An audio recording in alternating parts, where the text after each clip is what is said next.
Welcome back, guys. It's us again. I'm Stefan. This is Kendrick. Today we're going to talk about the shoulder and some exercises and some rehab we could do to get back to full fitness.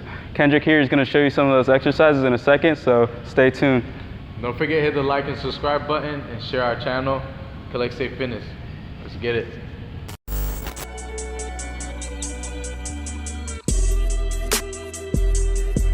So one exercise I like for the rotator cuff is the ball dribble.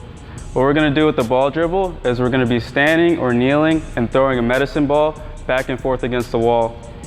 And the key to this exercise is that we have to maintain our arm up against gravity and also maintain the position against the force of the ball. All right, so Kendrick here is going to demonstrate these ball dribbles. As you can see, he's going to take his left hand with the medicine ball. He's going to throw it against the wall. But as you can see, it takes a lot of stabilization. So what we want to do is start very slowly, make sure he has the control and the coordination.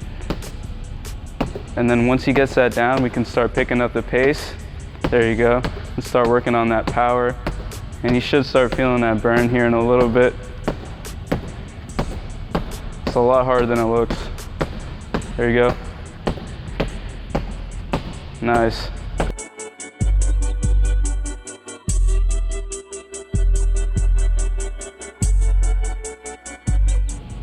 Another very effective exercise that only requires body weight is the push-up plus. What this means is, while keeping our arms locked out, we're gonna let our chest sag down toward the floor while our shoulder blades come together. And we're gonna lift our upper body up by pushing our shoulder blades out and toward the floor. What's important here is that all the motion comes from our serratus, which sometimes we call the punching muscle. This is key to keep the shoulder blade from winging outward when we do overhead motions. All right, so we're gonna demonstrate the push-up plus, but with some ladders involved too. So Ken's just gonna come down, his arms are gonna remain extended, and he's gonna let his chest sag down toward the floor. You see his shoulder blades are coming back together, and he's pushing out and down with those shoulder blades. There you go. And then he's gonna move on to the next rung and keep progressing with those push-ups. There you go. All the motion comes from the shoulder blades coming back together like this. There you go, and then coming outwards. There you go. Nice and controlled.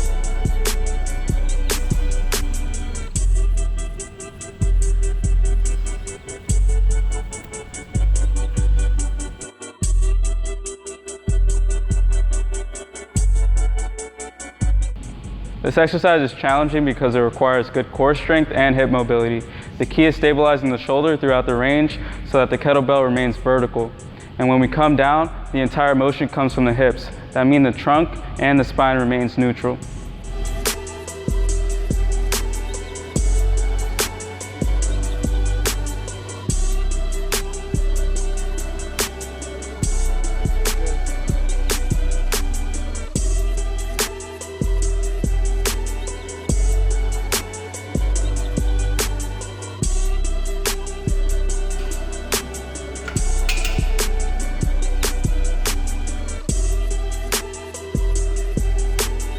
So you guys might be familiar with the row, but this time we're gonna add some external rotation on top. This is gonna train the rhomboids and the trap muscles that help to keep the shoulder blades back and avoid that rounded posture that we don't want.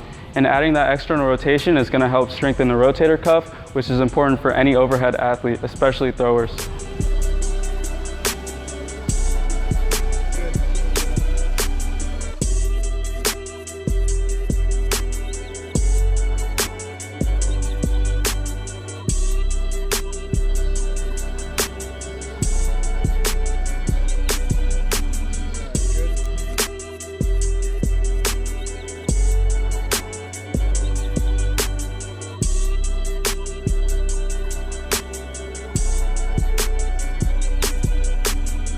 So with a standing Y, tempo is key.